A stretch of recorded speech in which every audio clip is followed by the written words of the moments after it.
ഏവർക്കും യേശു കർത്താവിൻ്റെ നാമത്തിലുള്ള സ്നേഹവന്ദനം.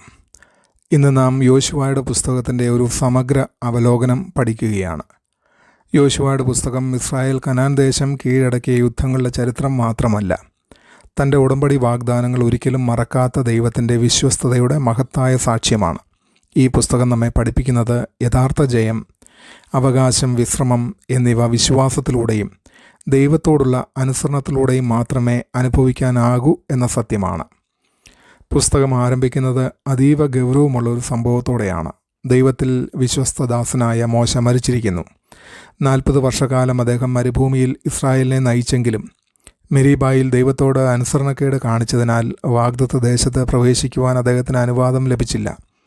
ഇപ്പോൾ നേതൃത്വത്തിൻ്റെ ഉത്തരവാദിത്വം മോശയുടെ വിശ്വസ്ത സഹപ്രവർത്തകനായ യോശുവയുടെ മേൽ ഏൽപ്പിക്കപ്പെടുന്നു. ഈ നേതൃമാറ്റം നമ്മെ ഒരു വലിയ ആത്മീയ സത്യം പഠിപ്പിക്കുന്നു. മനുഷ്യ നേതാക്കൾ മാറിപ്പോകാം, എന്നാൽ ദൈവത്തിൻ്റെ പദ്ധതികൾ ഒരിക്കലും അവസാനിക്കുന്നില്ല. ദൈവം തൻ്റെ പ്രവർത്തനം തുടരുന്നു, കാരണം അവൻ തന്നെ മാറ്റമില്ലാത്തവനാണ്. ദൈവം യോശുവയോട് ആദ്യം പറയുന്നത് യുദ്ധതന്ത്രങ്ങളെക്കുറിച്ചല്ല, മറിച്ച് ധൈര്യത്തെക്കുറിച്ചാണ്. ബലപ്പെട്ടവനും ധൈര്യമുള്ളവനും ആയിരിക്കുക. ഈ കൽപ്പന ആദ്യ അധ്യായത്തിൽ 3 പ്രാവശ്യം ആവർത്തിക്കുന്നു. എന്നാൽ ആ ധൈര്യം യോശുവയുടെ സ്വന്തം കഴിവിൽ നിന്നല്ല, ദൈവത്തിൻ്റെ സാന്നിധ്യത്തിൽ നിന്നാണ് വരേണ്ടത്. ദൈവം അവനോട് ഉറപ്പ് നൽകുന്നു, ഞാൻ മോശയോടുകൂടെ ഉണ്ടായിരുന്നതുപോലെ നിന്നോടുകൂടെയും ഇരിക്കും. അതോടൊപ്പം ദൈവം തൻ്റെ വചനത്തിൻ്റെ പ്രാധാന്യവും ഊന്നി പറയുന്നു. ന്യായപ്രമാണ പുസ്തകം രാവും പകലും ധ്യാനിക്കുവാനും അതനുസരിച്ച് നടക്കുവാനും യോശുവയോട് കൽപ്പിക്കുന്നു. യഥാർത്ഥ വിജയം മനുഷ്യബുദ്ധിയിൽ നിന്നല്ല, ദൈവവചനത്തോടുള്ള അനുസരണത്തിൽ നിന്നാണ് വരുന്നത്. ഇന്നും ഈ സത്യം വിശ്വാസികൾക്ക് പ്രസക്തമാണ്. ജീവിതത്തിലെ വെല്ലുവിളികളെ നേരിടാനുള്ള നമ്മുടെ ഏറ്റവും വലിയ ശക്തി ആത്മവിശ്വാസമല്ല, ദൈവ സാന്നിധ്യത്തിലുള്ള വിശ്വാസവും അവൻ്റെ വചനത്തോടുള്ള അനുസരണവുമാണ്. യോർദാൻ കടക്കുന്നതിന് മുമ്പ് യോശുവ 2 ചാരന്മാരെ യെരിഹോവിലേക്ക് അയക്കുന്നു. അവിടെ അവർ രാഹാബിനെ കണ്ടുമുട്ടുന്നു. പാപപൂർണമായ ഒരു ജീവിതം നയിച്ചിരുന്നെങ്കിലും ഇസ്രായേലിൻ്റെ ദൈവത്തിൻ്റെ മഹത്വം അവൾ വിശ്വാസത്തോടെ അംഗീകരിച്ചു. അവൾ പ്രഖ്യാപിക്കുന്നു, മുകളിൽ സ്വർഗത്തിലും താഴെ ഭൂമിയിലും യഹോവ തന്നെയാണ് ദൈവം.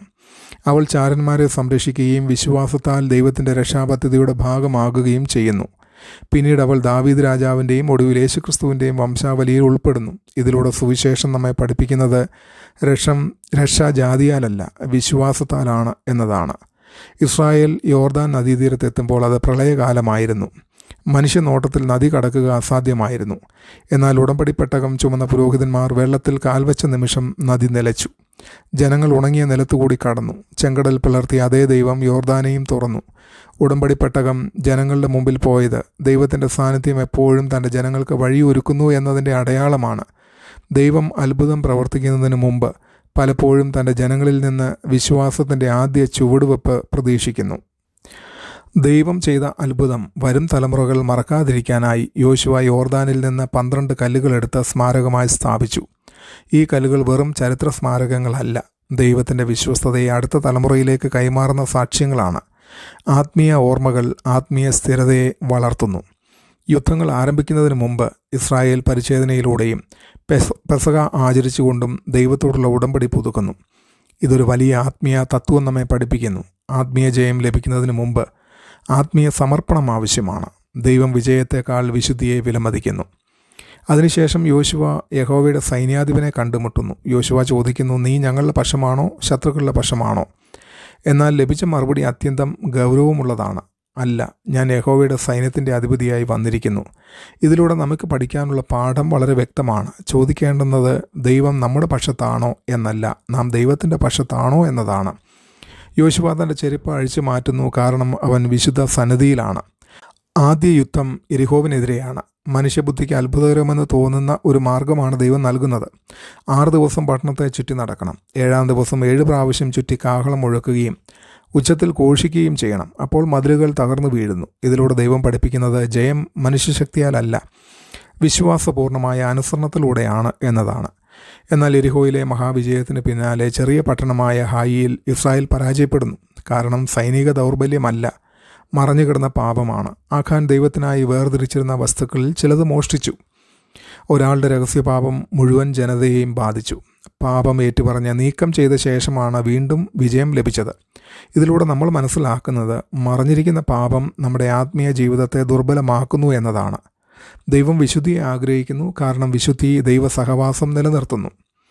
ഹായിയിലെ വിജയത്തിന് ശേഷം യോശുവ ഏബാൽ പർവ്വതത്തിലും ഗരസീം പർവ്വതത്തിലും ഉടമ്പടി പുതുക്കുന്നു.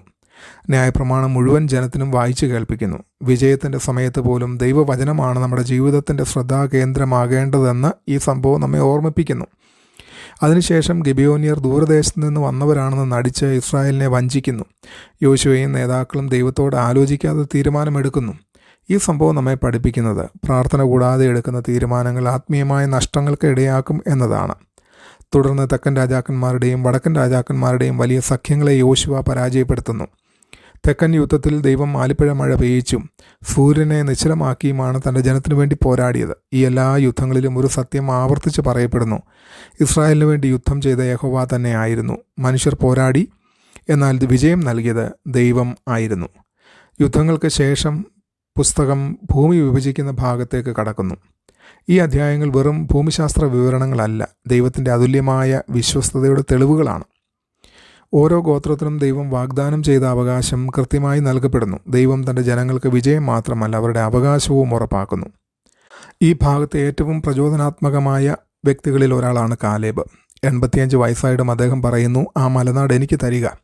പ്രായം കൂടിയെങ്കിലും അദ്ദേഹത്തിൻ്റെ വിശ്വാസം ക്ഷയിച്ചില്ല. ദൈവവിളിക്ക് വിരമിക്കൽ ഇല്ലെന്ന സത്യം കാലേബ് നമ്മെ പഠിപ്പിക്കുന്നു. ലേവ്യർക്ക് പ്രത്യേക ഗോത്രഭൂമി ലഭിച്ചില്ല, കാരണം യഹോവ തന്നെ ആയിരുന്നു അവരുടെ അവകാശം. അതുപോലെ സങ്കേത നഗരങ്ങൾ അബദ്ധത്തിൽ മനുഷ്യനെ കൊന്നവർക്ക് നീതിയുക്തമായ വിചാരണ ലഭിക്കുന്നത് വരെ സുരക്ഷ നൽകി. ഈ സങ്കേത നഗരങ്ങൾ പാപികൾക്ക് അഭയസ്ഥാനമായ യേശുക്രിസ്തുവിനെ മനോഹരമായി മുൻകൂട്ടി കാണിക്കുന്നു.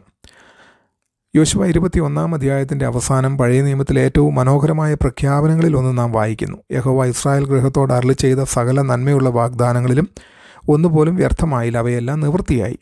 ദൈവത്തിൻ്റെ സമയക്രമം ചിലപ്പോൾ വൈകുന്നത് പോലെ തോന്നാമെങ്കിലും അവൻ്റെ ഒരു വാഗ്ദാനവും ഒരിക്കലും പരാജയപ്പെടുകയില്ല. അവസാന അധ്യായങ്ങളിൽ യോശുവ തൻ്റെ വിടവാങ്ങൽ പ്രസംഗം നടത്തുന്നു. തൻ്റെ നേട്ടങ്ങളെക്കുറിച്ച് സംസാരിക്കുന്നതിന് പകരം ദൈവത്തിൻ്റെ മഹത്തായ പ്രവൃത്തികളെയാണ് അദ്ദേഹം ഓർമ്മിപ്പിക്കുന്നത്. അബ്രഹാമിനെ വിളിച്ചതും മിസ്രൈമിൽ നിന്ന് വിടുവിച്ചതും, മരുഭൂമിയിൽ പരിപാലിച്ചതും, യുദ്ധങ്ങളിൽ പോരാടിയതും, ദേശം നൽകിയതും ദൈവം തന്നെയാണെന്ന് അദ്ദേഹം വീണ്ടും വീണ്ടും പറയുന്നു. ഇസ്രായേലിൻ്റെ ചരിത്രം യഥാർത്ഥത്തിൽ ദൈവത്തിൻ്റെ ചരിത്രമാണ്. അവസാനം അദ്ദേഹം എല്ലാവരെയും വെല്ലുവിളിക്കുന്നു: ഇന്ന് നിങ്ങൾ ആരെ സേവിക്കുമെന്ന് തിരഞ്ഞെടുത്തുകൊള്ളുവീൻ. ഞാനും എൻ്റെ കുടുംബവുമോ ഞങ്ങൾ യഹോവയെ സേവിക്കും. വിശ്വാസം പാരമ്പര്യമായി ലഭിക്കുന്ന ഒന്നല്ല. ഓരോ തലമുറയും ഓരോ വ്യക്തിയും വ്യക്തിപരമായി ദൈവത്തെ തിരഞ്ഞെടുക്കണം. 110 വയസ്സിൽ യോശുവ മരിക്കുന്നു. എന്നാൽ തൻ്റെ പിന്നാലെ അദ്ദേഹം അവശേഷിപ്പിച്ചത് സ്മാരകങ്ങളല്ല, ദൈവത്തോട് വിശ്വസ്തരായിരിക്കുവാൻ ആഹ്വാനം ചെയ്യപ്പെട്ട ഒരു ജനതയെയാണ്. അദ്ദേഹത്തിൻ്റെ ജീവിതം നമ്മെ പഠിപ്പിക്കുന്നത് നന്നായി ആരംഭിക്കുന്നതിനേക്കാൾ മഹത്തായത് വിശ്വസ്തയോടെ അവസാനിക്കുന്നതാണ് എന്ന സത്യമാണ്. അവസാനമായി യോശുവയുടെ പുസ്തകം യേശുക്രിസ്തുവിലേക്കാണ് നമ്മുടെ ശ്രദ്ധ തിരിക്കുന്നത്. യോശുവ എന്ന പേരിൻ്റെ അർത്ഥം യഹോവ രക്ഷയാണ് എന്നതാണ്. അതുതന്നെയാണ് യേശു എന്ന നാമത്തിൻ്റെ ഹീബ്രു രൂപവും.